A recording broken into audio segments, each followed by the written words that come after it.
Përshëndetje të nderuar shikues të portalit informativ Fakti Ditor. Në kuadër të emisionit Debat me fakte, sot gjendemi në ambientin e Qendrës për Edukim, Zhvillim dhe Mbështetje Psikopedagogjike FLUA në Tetov. Temën që sot do e trajtojmë ka të bëjë me gjeneratat e reja mes presionit dhe potencialit, pse arsimi jo formal po bëhet domosdoshmëri, FLUA alternativ. Arsimi jo formal sot nuk është më alternativ, është një nevojë imanente e kohës, për të mos thënë se për shumë fëmijë dhe të rinj po shndrohet në shpresën kryesore të shpëtimit zhvillimor. Gjeneratat e reja po rriten në një realitet kritikisht ndryshe, nga ai për të cilin është ndërtuar sistemi tradicional arsimor.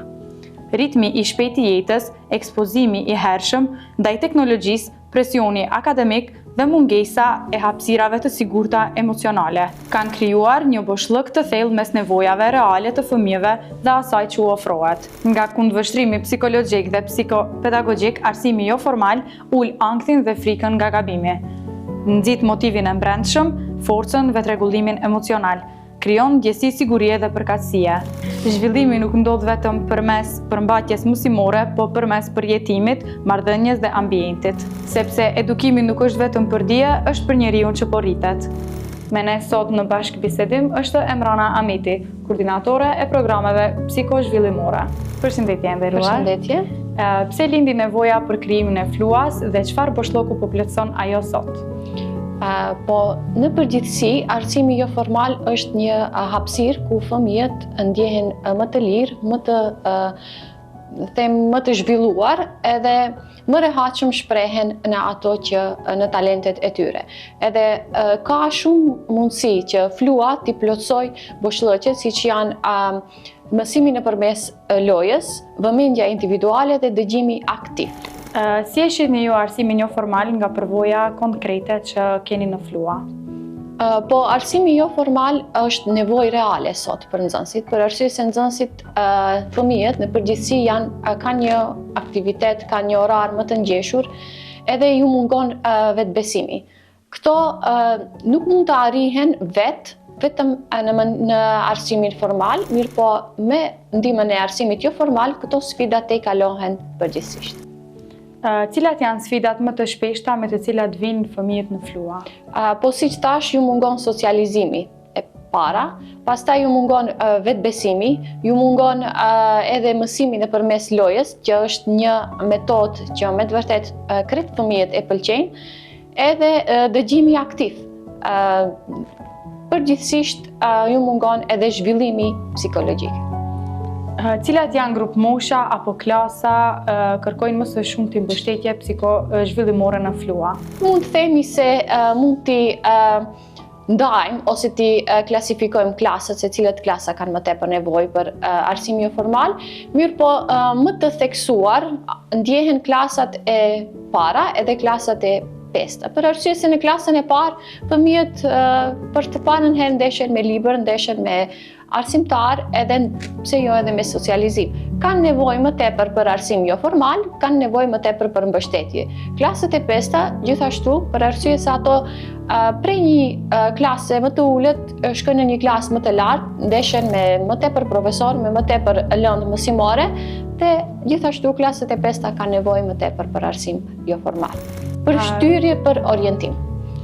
Cilat janë shenjat e para që ju tregojnë se një fëmijë ka nevojë për më shumë se mësim klasik?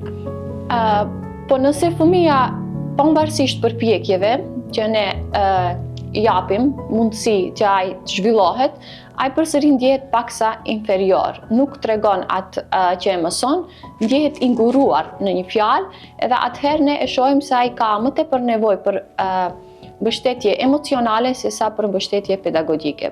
Po pastaj edhe ajo pedagogjike, pse jo. Si e ndërton FLUA sigurinë emocionale të fëmijët që hyjnë për herë të parë? Po e ndërtojmë duke rrit vetbesimin, sigurinë tek fëmijët, edhe e shef vetë fëmija se përderisa në një proces arsimor, një mbështetje edukative, ai e gjen veten më të lirë, më të rehatshme, edhe në atë mënyrë shohim ne se nxënësi ose fëmija e gjen veten në FLUA më të lirë, do kisha thënë. E sa i rëndësishëm është ambienti fizik në filozofinë edukative të FLUA? Një rol të rëndësishëm në ndjekjen e arsimit e zen edhe ambienti fizik.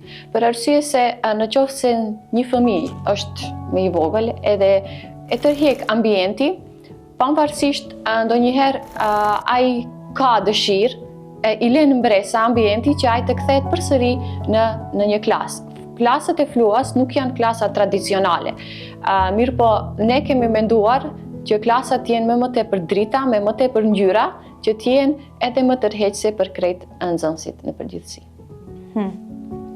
Si e përdor FLUA lojën si mjet zhvillimi dhe jo thjesht si argëtim?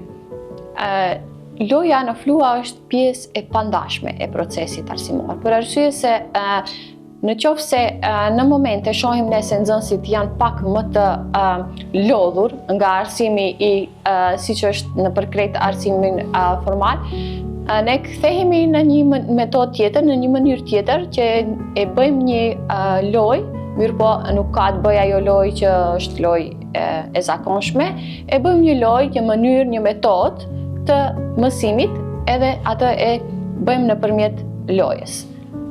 Ndodh që shpeshherë nxënësit më të kënaqur të jenë nga arsimi nëpërmes lojës sesa ai tradicional. Çfarë roli ka teknologjia në programet e FLUA-s dhe si e menaxhoni ato? Në qoftë se teknologjia përdoret në mënyrë të drejtë dhe të organizuar, atëherë ajo sjell qëndrim, me të vërtetë sjell qëndrim tek fëmijët. Po në qoftë se te i kalohen këto mundësi ose këto mënyra, do me thonë për të përdoret në mënyrë të tepruar, atëherë ajo sjell edhe shpërqendrim. Mirë po, ne gjithmonë mundohemi që teknologjinë ta përdorim në suaza të asaj që e kemi planifikuar për mësim. E çfarë bën FLUA ndryshe nga qendrat e tjera edukative në Tetov dhe Mëxher? Po, është qendër ku fëmijët ndjehen të lirë, ndjehen juritet vetbesimi, motivimi. Edhe po t'jetë për shembull ai suksesi shumë i vogël për fëmijët, ato e ndjejnë brenda vetvetes se e kanë arritur një sukses shumë të madh. Veçanërisht kjo vlen edhe për prindërit që në fillim kur i sjellin fëmijët janë paksa do kisha thënë nuk i besojnë edhe vetvetes, për arsye se mendojnë se fëmia përsëri do fillojë me atë që nuk do ketë sukses, nuk do i afrohet librit, nuk do i afrohet arsimtarit, mirë po ne këtë te i kalojmë këto sfida edhe për arsye të kësaj jemi si qendër e vetme që do kisha thënë nuk krahasohemi me asnjë. Me qenë se ra fjala tek prindërit, a vinë ata në FLUA më shumë për rezultate akademike apo për mirëqenie emocionale të fëmijës? Kur vinë në fillim, ato vinë për rezultate akademike, për arsye se ka raste kur fëmia nuk është i suksesshëm në arsimin formal, edhe ato vinë këtu me atë dëshirë, me atë mendim që njëherë fëmia të arrite sukses në edukim. Mirë po, shumë shpejt e shohin se më e rëndësishme është mbështetja emocionale se sa ajo pedagogjike. Në qoftë se një fëmijë e arrin më tepër mbështetjen emocionale, ajo pedagogjike është shumë më e lehtë. Çfarë ndryshimesh konkrete shohin prindërit e fëmijët pas përfshirjes në programet e FLUA-s?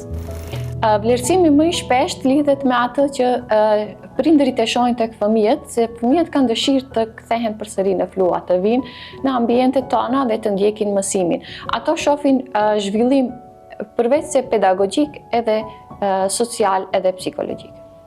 Sa e rëndësishme është puna ekipore dhe ndërdisiplinare në FLUA? Puna ekipore është gjithashtu një disiplinë shumë e rëndësishme në FLUA, për arsye se po të mos kishim një ekip ashtu si duhet, nuk do kishim arrit edhe suksese. Mirë po këtu në punën ekipore do kisha përmend edhe angazhimin e prindërve, për arsye se ne funksionojmë si një trekëndsh, prindër, nxënës edhe mësimdhënës. Po të mos ketë ndërbashkëpunim, ndërveprim në mes këtyre tre palëve, edhe puna jonë si arsimtar ose si mësimdhënës nuk do të ishte e suksesshme. A është përfshirja e psikologut pjesë e vizionit afatgjatë të FLUA-s dhe pse? është e patjetërsueshme për arsye se pa një psikolog nuk funksionon as arsimi formal, po as ai jo formal. Për arsye se në qoftë se një fëmijë ka nevojë për mbështetje psikologjike, ajo mund ta bën vetëm psikologu. Edhe me një afat shumë të shpejtë kohor, do të kemi përfshirjen edhe të psikologut. Nëse doni ta përmbledhnit filozofinë e fluas me një fjali, cila do të ishte ajo? Për fluan mund të themi se është një qendër, një hapësirë ku krejt fëmijët gjejnë zhvillim. Gjejnë mbështetje edhe ndjehen më të përgatitur për në arsimin formal. Gjithashtu, themi se është një qendër ku çdo fëmijë e gjen vetveten, e arrin suksesin që ai e dëshiron dhe çdo fëmijë vin me dëshirën, vin me shpresën për një të ardhme më të ndritur. Faleminderit shumë për kohën që ndat për realizimin e kësaj interviste. Faleminderit gjithashtu edhe juve që ishit pjesë e jona, që edhe ju vendosët të vini dhe të bashkëbisedojmë për organizimin dhe për krejt programin e qendrës tonë Flua. Ju faleminderit. E ju mos harroni të vizitoni platformat tona online në Facebook, TikTok, Instagram dhe YouTube. Shihemi në emisionet e ardhshme. Ju faleminderit.